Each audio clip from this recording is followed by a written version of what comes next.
border, Tawang is actually settled. I have been up to Bumla and I've seen back about more than a decade ago I was there, and the Chinese had their reinforcements and their roads, their bunkers, everything built, but it was settled. It was largely peaceful. Everybody knew where it is. These lines were drawn.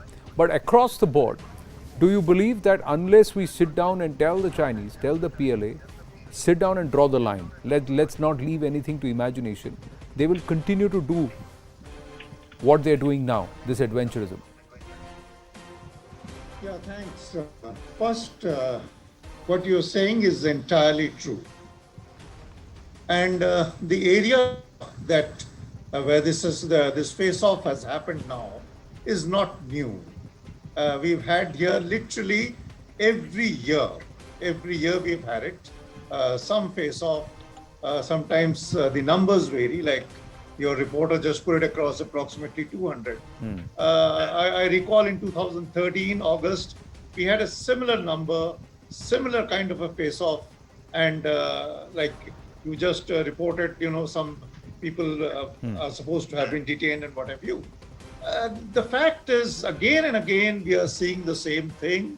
And right now, we have seen post 2020, April, May, where the PLA literally threw to the winds the Border Peace and Tranquility Agreement and the other protocols and agreements, the four of them that we have signed with them. Now, since these have been thrown to the wind, unless and until we get back to the drawing board again, and ultimately for that objective of defining, delineating, and demarcating the border, this is bound to happen. And I mean, how much more are we going to keep falling back on, differing in perception? So it is important that this 13th round of border talks, which is, around the corner, as you say, this process must be moved in a very logical fashion, and it must build up to this ultimate objective. Otherwise, we are seeing this trouble going on and on. True. The second point which I wish to highlight is, we cannot separate out the border issue from the other facets of bilateral relations. I mean, the shadow of one is bound to be cast on the other, and we are seeing it. And the difference that we notice, of course, now is the much higher degree of, preparedness, I would say, from the Indian side, and a much better, assertiveness to demonstrate what exactly we are doing. So I think that if you see the reactions that have taken place, despite the numbers, our patrols did a marvelous job and were able to, check the infiltration, as it were. The other point which we must also not lose sight of is the speed with which the Chinese connectivity has been developed. We are working towards it. There is a lot of work which is going on at good pace, but I think that needs complete acceleration now, because the way things are going, if you look at it globally. I mean, if you see the larger picture, besides the fact that this seems to have happened on the eve of the national, it has happened within 3-4 days of whatever we saw in the UN General Assembly and the associated events. So we cannot say that these are completely isolated and detached from the larger picture. No, the third point, just by, is we are seeing new technologies being infused into whatever is happening. So that's, I think, an area in which we ought to be very well prepared and very quickly prepared to take on the threats as they are. Well, between the 1st and the 10th of October, there is a certain flexing of muscle also, because they try to, 10th of October is Taiwan Day, and before the 1st of October, then there is also celebration. So is this also an extension of that, Ambassador Parthasarathy?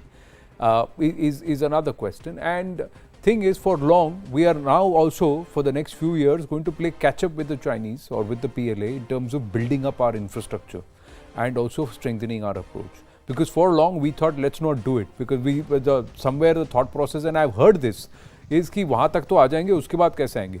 They'll get till there, how will they come from there? So let's try and deter them and let's make it inaccessible. But that is our folly and that's our mistake.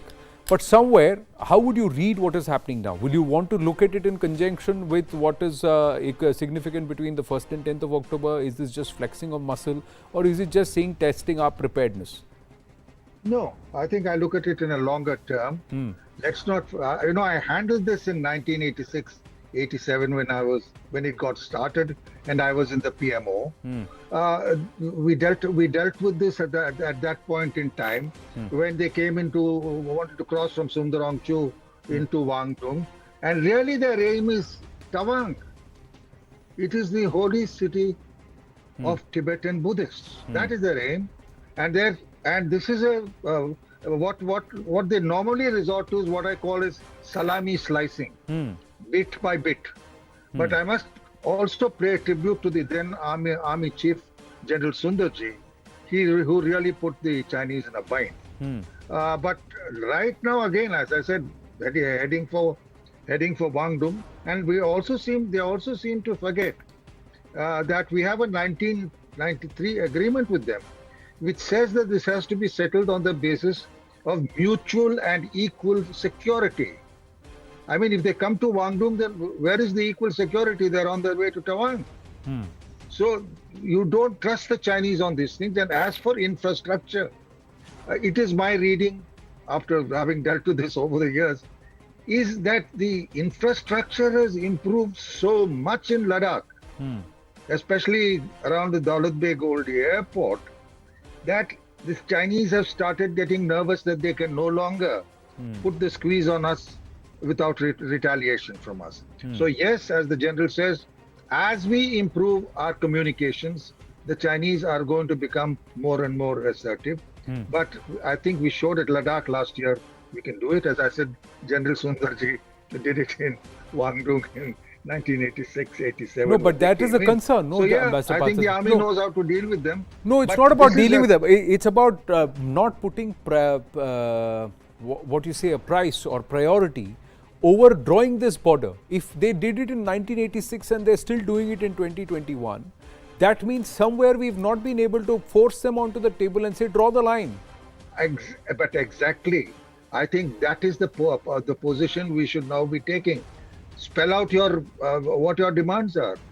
You know, they will not, because there is under another agreement, it says very clearly that the border should lie along naturally defined areas. That means mountain ranges. That's what we're saying. These people want an advantage everywhere, so that, again, go back to salami slicing and take some more territory. If after the 93 agreement, they are doing all this on mutual and equal security, where is equal security? They're wanting to make it unequal. So I don't trust the Chinese. You should, and I entirely agree that we should insist, all right, we have the past agreements, on what that the border has to lie along natural features. Come on, give us on this basis your maps, and let's exchange and deal with it